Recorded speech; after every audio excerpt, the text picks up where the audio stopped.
Desde Vergara y para todo el mundo. Una radio con propósito. Una radio con visión. Una radio para todos. El Libertador, 1210 AM.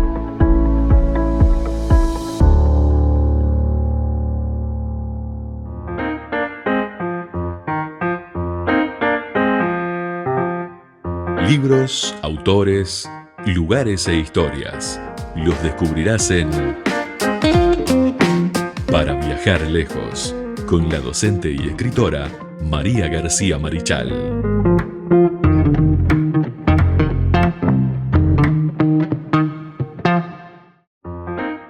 Continuamos con Punto de Partida aquí por la 1210 AM Radio Libertador. Un nuevo martes aquí acompañándolo para hacerles compañías. Todas las mañanas en realidad, pero hoy martes con columna de literatura. Una columna muy especial.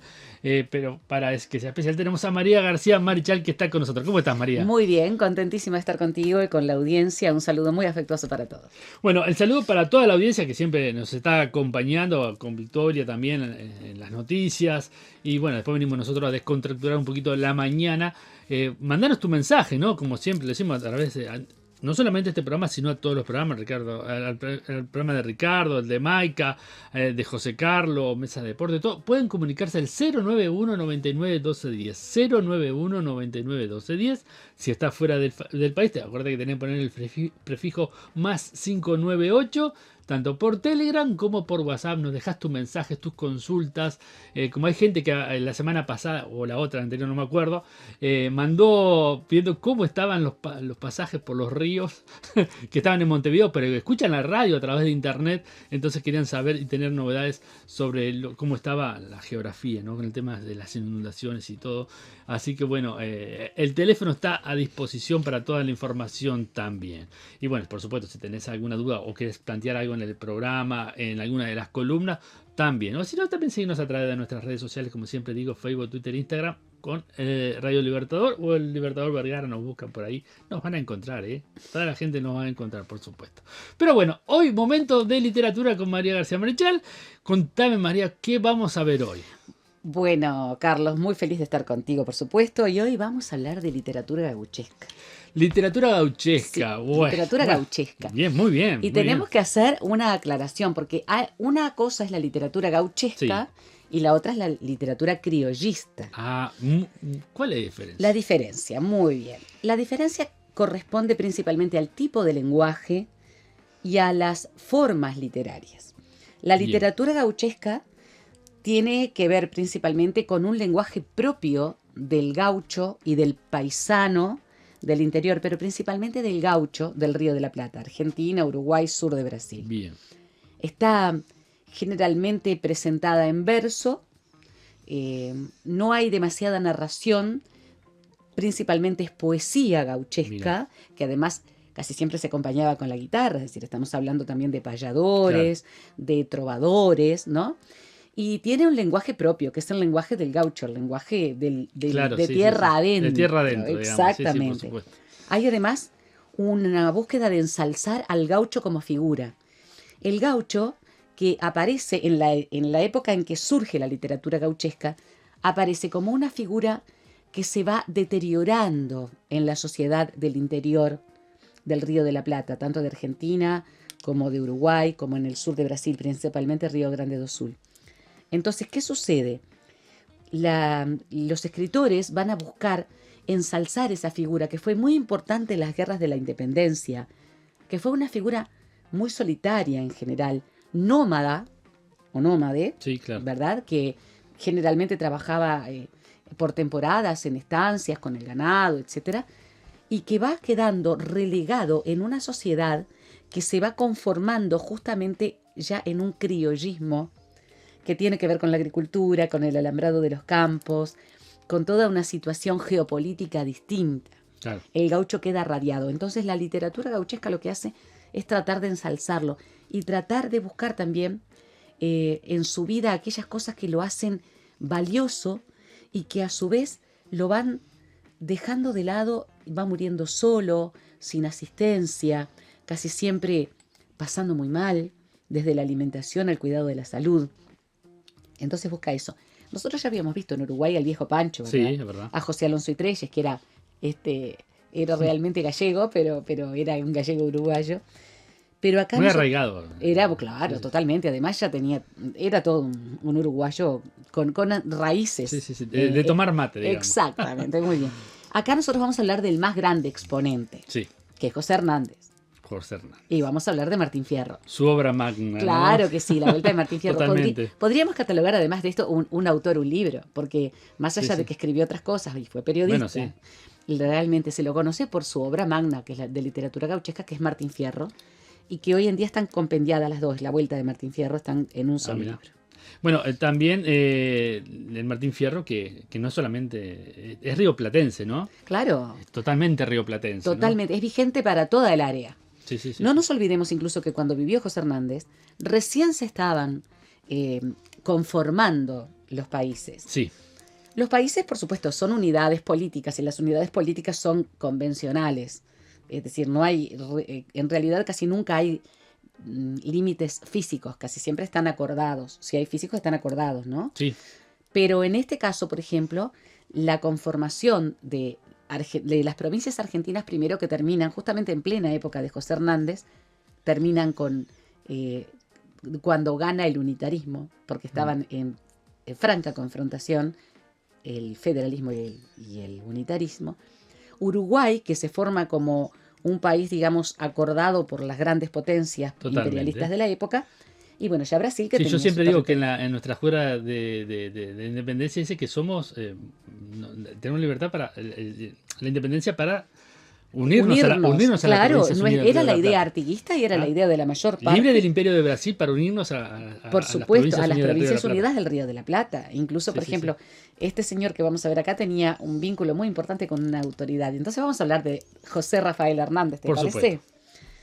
Se llamaba José Rafael Hernández y Pueyrredón. Mm.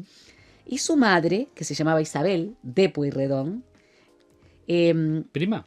era prima hermana, muy Claro. bien, de Y sí, Juan no. Martín de Pueyrredón, claro. En esa época no podían haber tantas. Por supuesto, además ese apellido, ¿no? Sí, sí, por Isabel de Pueyrredón, madre de José Hernández, de José Rafael Hernández y Pueyrredón, era prima, hermana, prima, por lo menos prima o prima segunda, porque Victoria de Pueyrredón, que fue donde vivió la mayor parte del tiempo la familia, la casa de Victoria de Pueyrredón, era prima hermana de Juan Martín de Pueyrredón. Juan Martín de Pueyrredón fue el supremo jefe de las Provincias Unidas Argentinas, Claro.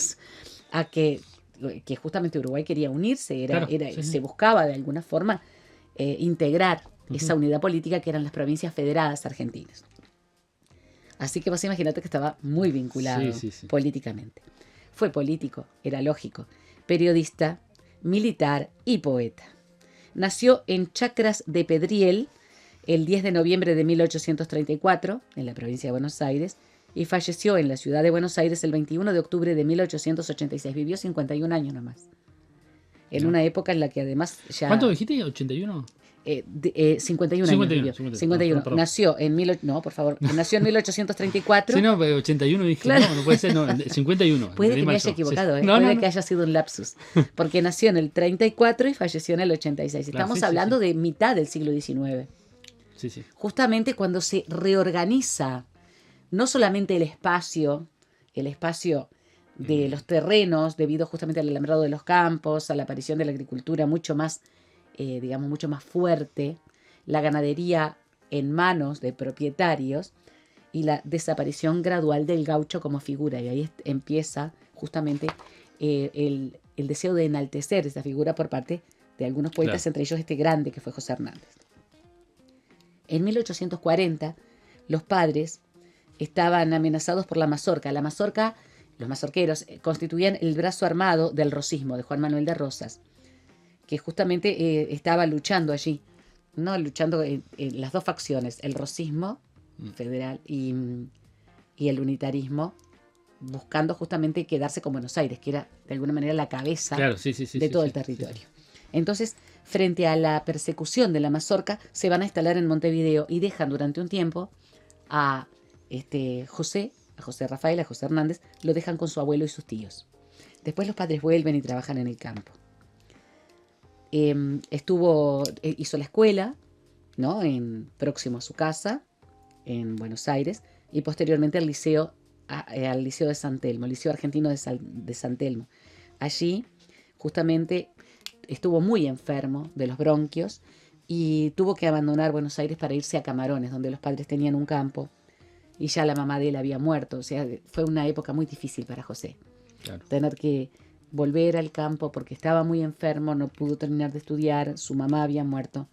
Fue una época de mucha dificultad. Ya desde jovencito se vio involucrado en las luchas políticas. Después de la caída de Juan Manuel de Rosas, va a estar él también buscando la forma de continuar con sus ideales políticos, y va a ser una época de muchísima confrontación, principalmente en territorio argentino, ¿no? Pero también acá en el nuestro, por supuesto que sí. Fueron épocas de muchísimos conflictos, Claro, en toda la región, ¿no? internos, claro. Política, de poder, Por supuesto. ideológicas, por supuesto también, ¿no? Y no hay duda, porque Sí. viste que tenemos la ideología por un lado, Ujú. la política por el otro, y el poder, en definitiva, Sí. que es quien va a ganar, quien generalmente Por gana. supuesto, el anillito Por- de Tolkien. El Señor de los Anillos de Tolkien. Para 1856, algunas fuentes lo ubican viviendo en Paraná, en la ciudad de Paraná, aunque otros lo ubican 2 años después, en 1858. En dicha ciudad, en Paraná, él trabajó como empleado de comercio y participó activamente en las luchas internas en ese momento de las provincias argentinas. Incluso luchó en la famosa batalla de Cepeda en el año 1859 junto a Justo José de Urquiza. Es decir, estamos hablando de unitarismo, ¿no? Ya Rosas había caído, pero había muchísimo todavía que solucionar internamente, y se hacía mediante las armas. Después se retiró del ejército, tuvo un cargo oficial de contaduría, se pasó a desempeñar como taquígrafo en el Senado, ¿Ya? volvió a la lucha con las tropas confederadas que sufrieron la derrota de Pavón en 1861. Después se dedicó al periodismo. Era un hombre de una vida política muy activa, de una vida militar muy intensa, pero además era un periodista. Trabajó para el diario El Argentino y escribió también en El Eco de Corrientes. Fundó más tarde el Río de la Plata, que fue un periódico en Buenos Aires, que vivió muy poquito tiempo ese periódico debido justamente a todo el problema interno, ¿no? Los confederados, los unitarios, el enfrentamiento. Incluso el mismo José Hernández tuvo sus luchas internas con respecto a la ideología, Claro. ¿no? Y eso se ve, incluso se llega a ver en los versos del Martín Fierro. El 8 de junio de 1863 se casó con Carolina del Solar. Ese fue el año en que el Chacho, Ángel Vicente Peñalosa, fue asesinado en La Rioja, provincia a la que pertenecía. Entonces él va a recopilar todos los artículos periodísticos que tenía y va a publicar una especie de pequeño libro que se llamaba Vida del Chacho. Esto va a ser tal vez el puntapié inicial de la idea de escribir. Ya estaba haciendo poemas él, pero Claro. trata de unir un poema extenso en un libro que tenga que ver Claro. con el gaucho. Y justamente la vida del Chacho va a ser, como decíamos, una especie de puntapié inicial, de inicio en lo que José Hernández va a tratar de trazar con el Martín Fierro. En ese texto, el primer enfrentamiento con Domingo Faustino Sarmiento aparece ya, fueron archienemigos. Vamos a usar el lenguaje sí. de los superhéroes. El archienemigo era Domingo Faustino Sarmiento, que en ese momento era además un hombre muy respetado. Sí. Yo quiero aclarar que Domingo Faustino Sarmiento fue una figura nefasta. Una figura nefasta en Argentina. Fue quien promovió el exterminio de los aborígenes. El exterminio de los aborígenes. Estamos hablando de un escritor y un educador y un gran pedagogo de altísimo vuelo. En él se inspiró José Pedro Varela. Pero no tenemos que olvidarnos de la otra faceta. Claro. Y tenemos también que contextualizar. Por supuesto. No podemos tampoco condenar a Domingo Faustino Sarmiento por querer, bueno, No sé si... Retiro lo dicho, retiro Bueno, lo pero dicho. acá nosotros tenemos gobernantes que también hicieron lo mismo. Pero por ¿eh? supuesto, Vamos. por supuesto. Y nosotros le hacemos monumento. Claro, y la mayor parte de los Cuidado. pueblos y ciudades tienen calles con su nombre. Totalmente. Entonces, no, tenemos que contextualizar, pero no dejemos de pensar que ya estábamos bien avanzado del siglo XIX y se hablaba de exterminar a los pueblos originarios. Totalmente. Entonces, y había mucha gente que nosotros respetamos que estaba de acuerdo con eso. Y allí José Hernández va a tener su gran primer enfrentamiento con Domingo Faustino Sarmiento, como te decía, eran archienemigos. Por supuesto, los avatares políticos tuvieron que ver mucho con la vida de este hombre. Y Del autor del Martín Fierro. no cabe duda. Porque era militar, Sí. era político y además periodista y comprometido con sus ideales, lógicamente que las confrontaciones iban a estar a la orden del día. Fue obligado a exiliarse en el sur de Brasil. Ahí es donde comienza a recopilar los primeros versos del gaucho Martín Fierro. La obra se llama El gaucho Martín Fierro. El gaucho Martín. Sí, en 1872 ya empiezan a conocerse. Completó y publicó el libro a su regreso a Buenos Aires. Después se volvió a exiliar acá, en Uruguay, y retornó definitivamente a Argentina en 1875, cuando fue elegido diputado por la capital, por Buenos Aires, en 1879. Allí publicó La Vuelta de Martín Fierro, que termina siendo, como decíamos, una compilación. Claro, una compilación. Exacto, en El gaucho Martín Fierro y La Vuelta, que son un libro único. En 1882 dio a conocer Instrucción al estanciero. ¿Qué es esto?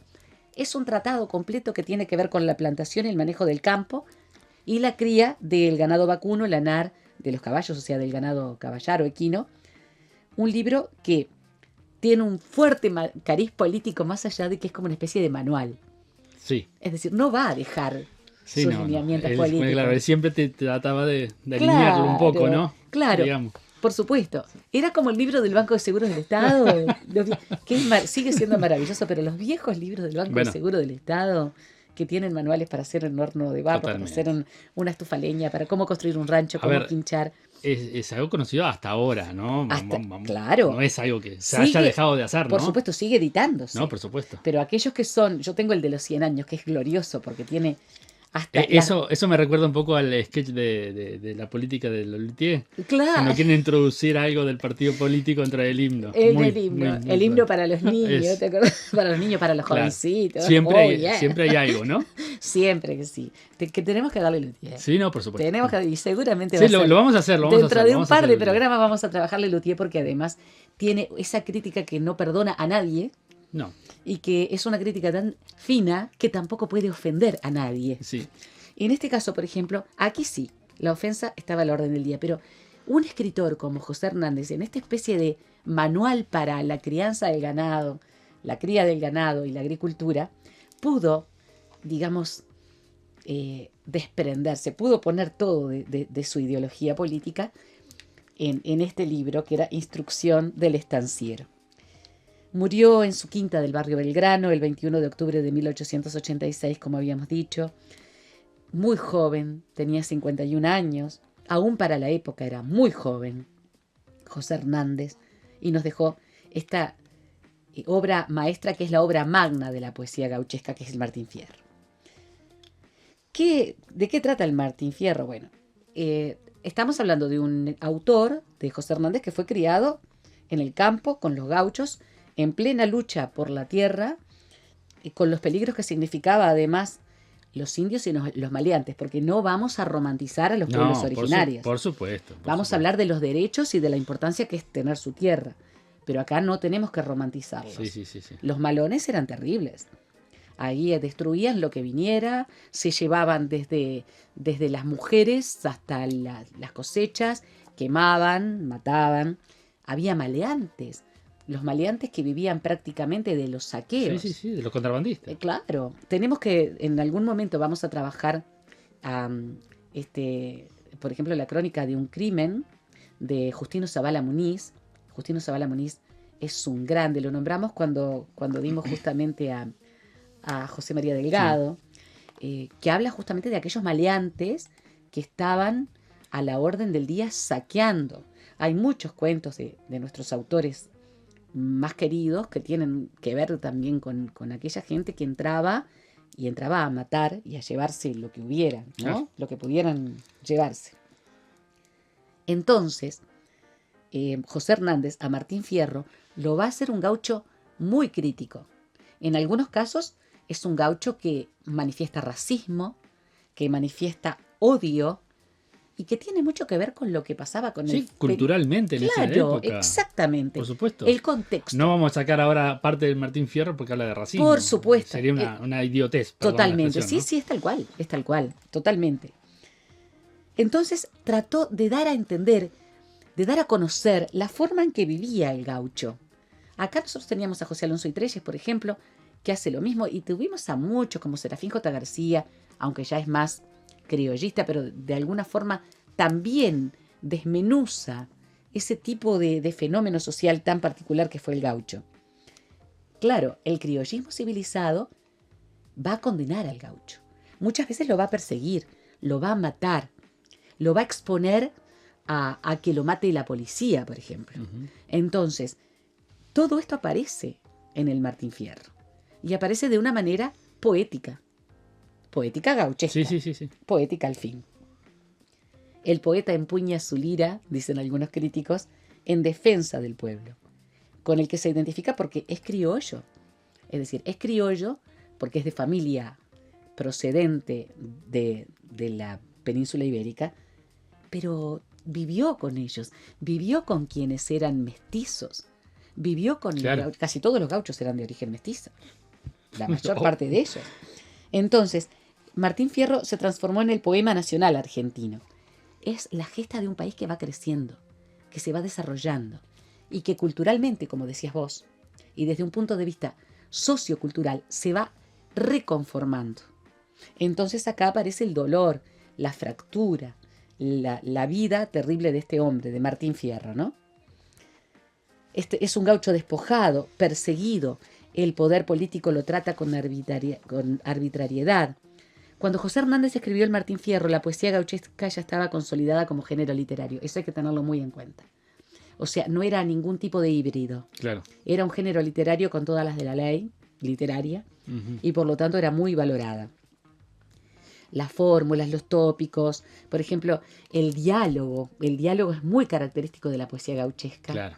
Muy típico, además, el diálogo. ¿Qué onda se diferencia, no? Claro, es una de las grandes diferencias con el criollismo. Claro. El criollismo es mucho más narrativo. La poesía gauchesca, el gauchismo, es mucho más dialoguista, ¿no? Muy del diálogo.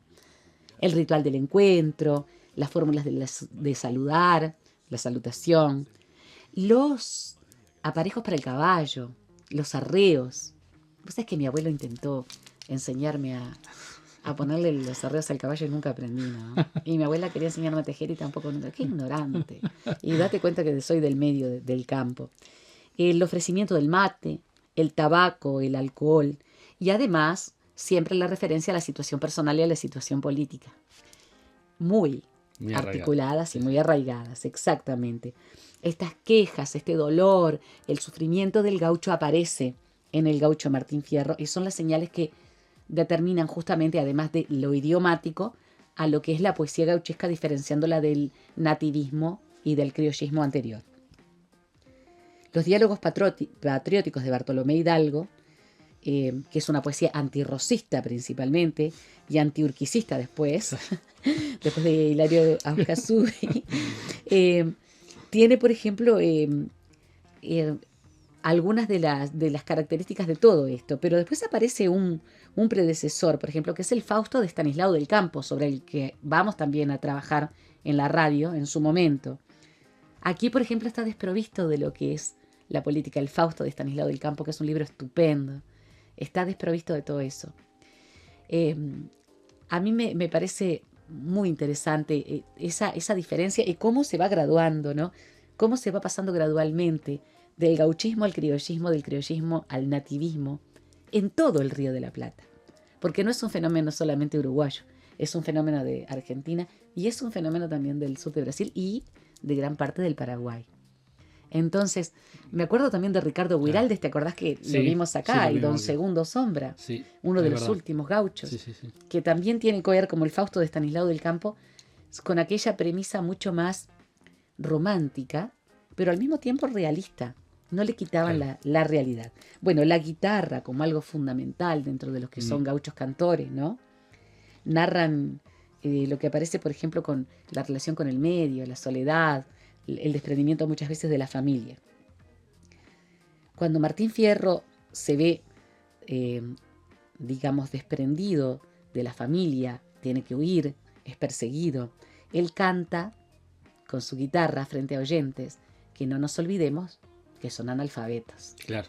Entonces, Sí. la mayor parte de la población del campo es analfabeta. Es que no sé si quedan gauchos actualmente, ¿no? Porque, a ver, nosotros tenemos el ideal del gaucho que vemos en la 4x4. Claro.